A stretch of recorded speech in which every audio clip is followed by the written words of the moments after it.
আপনারা যদি আমার পেপার পড়ে থাকেন তাহলে আপনারা জানবেন যে যেদিনই জাকির নায়েক বাংলাদেশে আসবে বলে একটা খবর পাওয়া গিয়েছিল বাংলাদেশের বিভিন্ন ইউটিউবে, ফেসবুকে।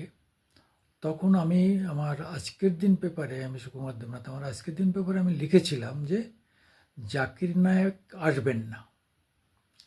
কারণ হচ্ছে যে যখন ভারতে তিনি ওয়ান্টেড, কাজে ভারতের এত কাছাকাছি তিনি কখনো আসবেন না, এত বোকা তিনি নন।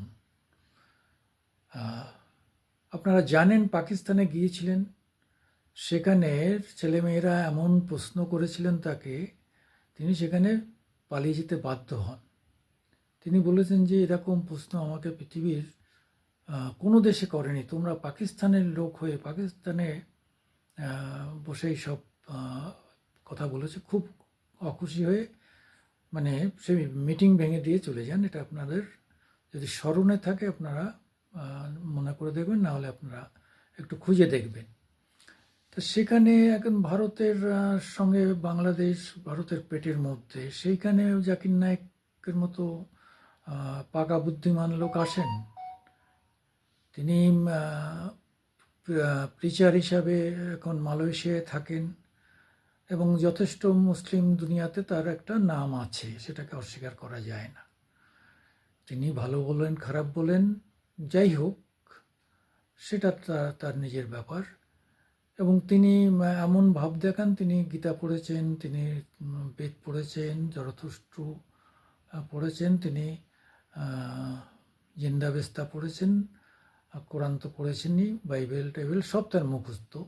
কিন্তু আমিও কয়েকটা জায়গায় দেখেছি যে তিনি গীতার ভুল ব্যাখ্যা করছেন বা হিন্দুদের ভুল ব্যাখ্যা করছেন। কিন্তু তার যে জনসংখ্যা, তারা তো ধর্ম অন্ধ, তারা উনি যা বলেন সেটাই তাদের কাছে একটা সাংঘাতিক ব্যাপার।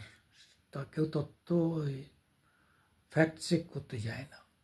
সেই রকম একটা মানুষ আজকে মালয়েশিয়াও খুব অস্বস্তিতে পড়েছে। মালয়েশিয়ার সঙ্গে ভারতের সম্পর্ক অনেকটা খারাপ জায়গায় গেছে। এখন মালয়েশিয়া আমাদের সঙ্গে তাদের পাম অয়েলের একটা বিরাট বিজনেস। আমরা মালয়েশিয়া থেকে পাম অয়েল আমদানি করি। মালয়েশিয়া আমাদের থেকে অনেক কিছু নেয়, মশলা থেকে আরম্ভ করে বিভিন্ন জিনিস নেয়। কাজেই তার বাণিজ্যটা অনেকটাই এই জাকির নায়েকের জন্যে অনেকটা মার খেয়েছে। ফলে ইন্দোনেশিয়ায় সেখানে থাকতে পারেননি, প্রায় কোথাও আর তার জায়গা নেই বলেই তিনি এবার ভাবছেন যে সব থেকে এই মুহূর্তে উগ্র মৌলবাদের দেশ হিসাবে বাংলাদেশ হচ্ছে এখন সব থেকে খ্যাতি লাভ করেছে।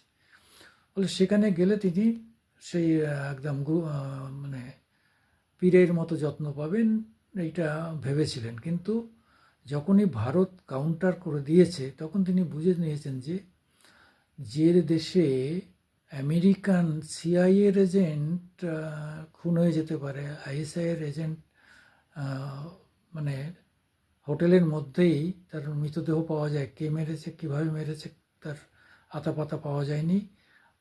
মানে আমেরিকার মতো লোক, মানে দেশ, ভয়ঙ্কর শক্তিশালী দেশ, তারাও তাদের ডেড বডি চুপি চুপি এখান থেকে নিয়ে চলে গেছে, তদন্তও করেনি, একটা বিবৃতিও দেয়নি। ফলে সেই ভারতের পাশে, সেই বাংলাদেশে ঢুকে এসে তিনি কখনোই নিরাপদ বোধ করবেন না। এবং আজকে থেকে দেখা যাচ্ছে আবার সেই সব মিডিয়া বলছে না, জাকির নায়েক আসবেন না। আমি সাংবাদিকতা প্রায় দীর্ঘ বছর পরে এবার ইউটিউবে, আমার ইউটিউব খুব পছন্দ, ইউটিউব শুরু করেছি।